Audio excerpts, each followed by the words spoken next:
Boys, you find me today already at the top of this mountain, ready to take on the Ice-type gym leader.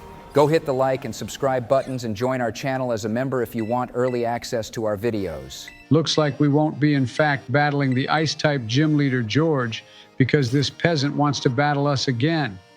She last challenged us a few gyms ago and lost, and now she thinks she has a chance this time. Yeah, she's up there as one of the worst rivals for me and the most annoying too. She'll be a good warm-up for you though before the gym battle. And before that, we still have to do the gym challenge as well, whatever that is. This battle could still end up being close since her team and ours are very close in levels. I hope you're not feeling depressed after last video's loss to Arvin, my guy. We all lose battles sometimes, and his team was pretty cracked too. He is a worthy rival for us compared to this idiot. Her first Pokemon got destroyed in 2 turns thanks to my little fishy, which was super effective against it too. Just you wait, Donald. After I get all 8 gym badges, my plan is to beat the Elite Four and then go back and challenge Arvin and the rest of the Team Star bases too. I hope it all goes to plan like I want it to anyway. Chi-Yu is learning Lava Plume as well, but I think Flamethrower is the better choice overall, and with the Sunny Day, it'll become an easy over 100 power point attack move whenever you use that. That move will be useful in the Ice-type gym battle when you get to that too. Since you're talking about moves, I want all the viewers to comment below their favorite Pokemon move of all time. We asked this question before, but now we have way more subscribers, so I want to see what everyone likes the most. You all know my favorite is Judgment, which is what I love dishing out amongst all the peasants, just like Arceus does. Me and him have a lot in common, you know.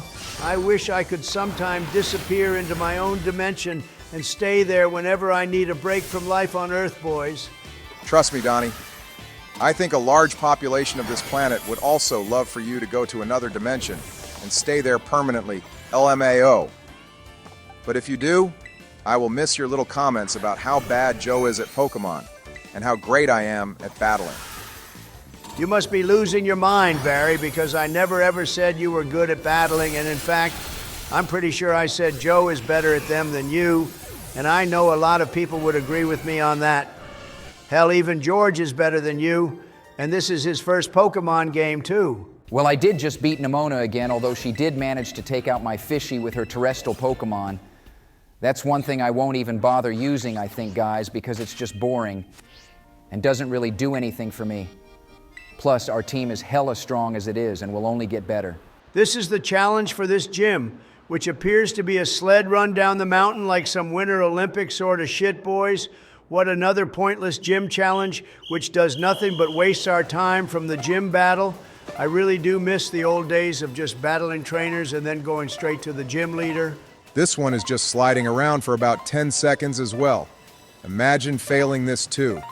You must be just incompetent if you did, and I won't be apologizing to any viewers watching who actually did mess this challenge up. I mean, even Joe with this arthritis hands could do this. I'll say sorry on Obama's behalf because I'm a nice person and he's just a goon. But that aside, I probably could still beat that challenge in my old age. However, with that done, we can now take on the gym leader. Okay, so this person's name is Grusha, and I've never in my life heard that name before, and to be honest, I'm not even sure if this is a boy or girl either, so yeah. Not much else to say on this one. However, I am loving the hair. The blue is very cool. Pretty sure this is a dude bush. He was in the anime and is a lovely person, and I really like the fact he's an Ice-type gym leader too. We barely see any of those in the games or anime, to be honest. He's going to be very strong as well since we're going for our 7th gym badge and we have dragons on our team, which is weak to ice. That's why we have Sunny Day, but saying that, ice types also tend to be water types, so don't forget that either George. It's like their best counter to fire and is always used in ice-type gym battles. All right, well, his first Pokemon got absolutely destroyed by that supercharged flamethrower thanks to the Sunny Day. And something I always wondered about Sunny Day is, does it make the sun hotter for the whole world or what? Because if so, that's pretty busted. Joe, thanks to you distracting me with your ridiculous Sunny Day rant, I lost my best shot at winning this battle thanks to Berdic and Earthquake. I was literally banking on Chi-Yu clutching me up here, but now I need a backup plan pronto. Any of you have any ideas then? I'd be appreciative of them. Okay, GG, there goes Meloetta as well. I thought her fighting type moves would actually be useful, but before I got the chance to say anything, you go and lose her as well, George. This isn't looking so good now, is it? You need the reflect and the light screen both together for this battle, I think, dude. Grusha is hitting us very hard with his ice types. The guy from Unova is still my favorite ice type gym leader, though, and Price from Johto as well. We going ice type versus ice type in this battle. Articuno has solid defenses, and Ice Beam seems to do a lot of damage to its own type. Or it's just because my Pokemon Birdie is cracked, which is probably the reason. This Sea Titan Fat Ball thing is hella strong, however, and it looks awesome. Yeah, probably not a good idea sending out this guy right now, George. Dragon is weak against ice, and I think this Pokemon is his second ace or something. Ice Spinner as well seems to do a lot of damage even against other types, not just Dragon. How the hell did that stupid overgrown whale beat a legendary Pokemon and Rayquaza at that? And to top it all off, the whale outspeed us too, and it's only one level higher. How on earth does all that happen? This is about the time in a game where I start pointing out that some cheating may be occurring, and you all turn on me saying it can't be true. But in this case, there is clear evidence of it happening. No way on earth should a Sea Titan be able to outspeed a Rayquaza, and there is no weather effects either. That thing just slammed Regidrago too, so that's two of our strongest Pokemon gone now, Bush. How do you expect to come back from this fatality? I've put all my hope into Little Super here, Joe. The thing is, this Pokemon isn't his actual ace. So how strong is that one gonna be if I'm already getting ruined by this thing? At least he only has one left, though, so I might still have a chance. Oh boy, and it's an Altaria. Under normal circumstances, this Pokemon is a dragon and flying type, but of course it's gonna turn into an ice type. I wonder if it will still keep the flying type, though, or does both types get removed for the one terrestrial one? It sure does look pretty. I love the giant ice-shaped thingy on its head. My mind has drawn a blank and I've forgotten what the word is for those snow things. But either way, Altaria do be looking cool as ice. Pardon the pun. I hope you realize it's a 1-versus-1 battle at this point, George. Grusha literally wiped out our team, and we're banking all our eggs on Articuno here to win this. Normally, one Ice Beam would have been enough, but it's going to be difficult now. He keeps using Hurricane, and luckily that move misses a lot. Plus, we're also a flying-type Pokemon as well, so it won't do much damage, but Altaria still has a crap ton of health compared to us. The ace up our sleeve is Roost, though, Joe. We can keep using that, which restores our health, thankfully, without having to use items which we can't do anyway. But with Roost, we have a chance. It does help so much that the gym leaders don't use healing items themselves for some reason. I will win this even though Altaria is 5 levels higher than me. Just you watch. But yeah, your point of the gym leaders not using items is valid. In Luminescent Platinum, they didn't.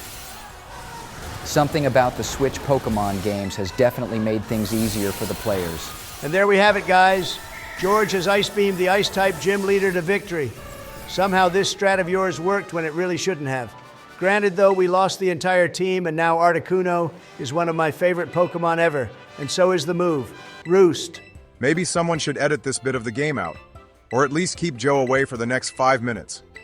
Here we are getting introduced to Rika again, and then this abomination of an Elite Four member.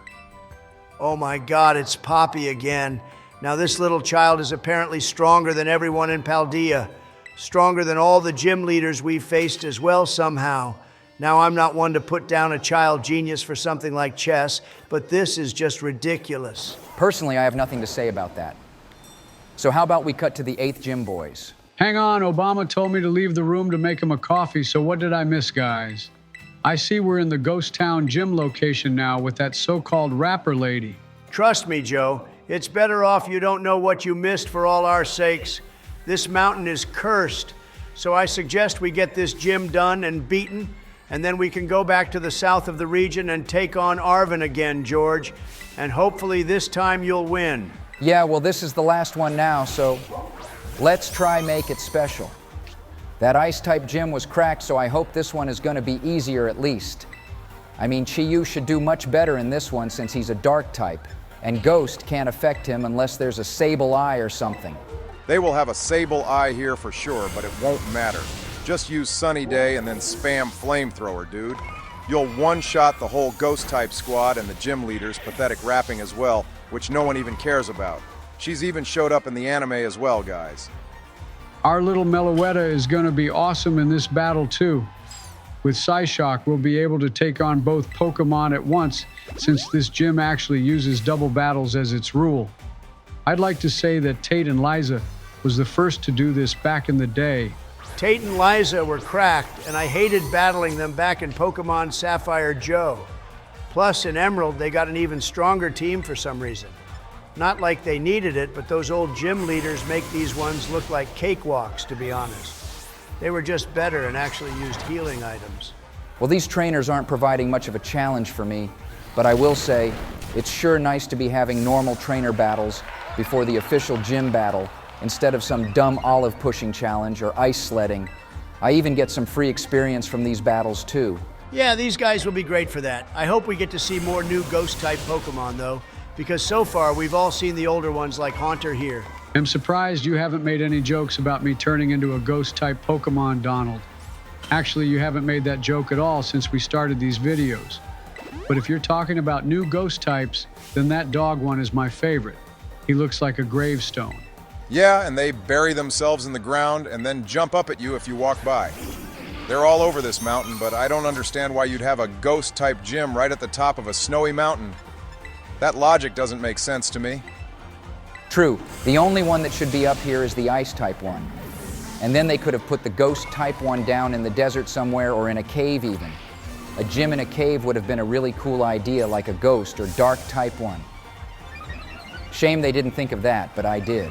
We're definitely seeing older Pokemon here, boys. The newer ones might be saved for the actual gym battle, but I'm pretty sure this is the third Sableye we've seen already, and these are just the warm-up battles. All of them got slammed, though. They got ruined big time thanks to Chi-Yu and the Meloetta tag team. That was a clean sweep for you, George, and I am so glad we're finally seeing some victories in battles without losing a single Pokemon. We're definitely at an advantage for this gym, but I still don't think you're strong enough to take on Arven yet. Yeah, please don't take on Arven yet, George. I know you mentioned you wanted to, but I don't think you're ready either. It was sheer luck that we got to his final Pokemon last time and that the Stone Edge missed, but that might not happen again. Usually at this point I'd get told to lock in or something, but for this battle, I will go into it being all casual and the like, because I just can't see myself losing this, based off how those previous 3 battles went. Even if she's higher leveled than me, I will still win. That is what confidence is, guys. She also looks like she's about my age, too. And here's rapping it out and battling as well with her gray-haired dreadlocks. She do be looking quite dapper. Okay, so we got a Mimikyu and Banette up first, George. Mimikyu is super annoying because of its disguise ability, which basically works like Substitute, but for the first turn until it's hit, essentially. And Banette is your standard Ghost type, really, nothing special. I have had a lot of experience dealing with Mimikyu in my Alola Ultra Sun playthrough, which you should all go check out the full movie for guys. Its ability is annoying, but this one should be all right to deal with, since we have Dark Pulse. It looks like we should have actually battled this gym before the Ghost type one, since the level discrepancy is about 5 levels or so. So that means this gym leader has a Pokemon probably at max, level 45, which will battle you, George. Won't be a problem for me. And her next Pokemon is Houndstone. This is the dog Pokemon you guys were talking about, and it sure does look interesting. Personally, not my favorite now I've seen it, but each to their own. Meloetta is getting hammered in this battle, George. I hope you're keeping tabs on her. The fish, of course, is doing great and will win this battle by himself if you let him. His Beads of Ruin is so broken as well, reducing the special defense of everything on the battlefield. You can't heal in the battle, remember, as per the rules. But Meloetta is slamming them back, Donnie, so I wouldn't worry about her. She only has 1 Pokemon left, and she's sending out Toxtricity, which is from Galar. Pretty sure we saw this Pokemon being used by Pierce, who was a Dark-type gym leader in the Galar region. Wasn't that difficult to deal with, and won't be for you either, buddy. Wow. Now all these other Houndstones have appeared out of nowhere to show support for this gym leader, even though she's gonna lose. Her rapping is probably what keeps them around here in the first place, if they like that sort of thing. Of course, he's the terrestrialization going on. Not that it really did anything except waste our time. This gym battle has to be up there as the easiest one, maybe, along with the first bug or grass type one, whichever that old lady had as her team. Well done, though, George. That's 8 gym badges done and dusted. I'd like everyone to hit the like and subscribe buttons for George collecting all 8 gym badges. And with that, we can now take on the Pokemon League if you like, buddy. Or we can take down the other Team Star bases, which I think there's only one left anyway. Oh, looks like I'm getting formally invited to take on the Elite Four now by these two guys. Time to humble Nimona and all those other Elite Four members who have been following me around all over Paldea. It's located back in the big starter city where the school is, George. So maybe in the next episode we can do that. Yeah, go leave a comment on what you want to see George do next. We will see you all soon, though, guys. Take care.